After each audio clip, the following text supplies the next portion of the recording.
আজকে আমার পেঁচাবুন প্রদেশের তৃতীয় দিন সকালবেলা একটু হাঁটতে বের হলাম। তো একটা বাসার সামনে দেখি যে একটা পেয়ারার গাছ, এত সুন্দর পেয়ারা ধরছে এবং পেয়ারা পেকে পেকে নিচে পড়ে গেছে, খাওয়ার কেউ নেই। আমি আপনাদের দেখাই একটু গাছটা।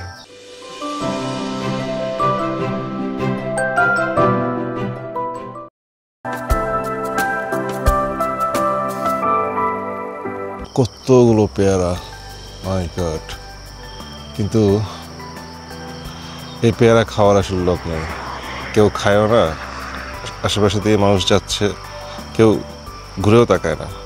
আর বাসার যে মালিক, আমার মনে হয় সেও খুব একটা লক্ষ্য করে না যে এত পেয়ারা পাকছে এবং পড়ে রয়েছে।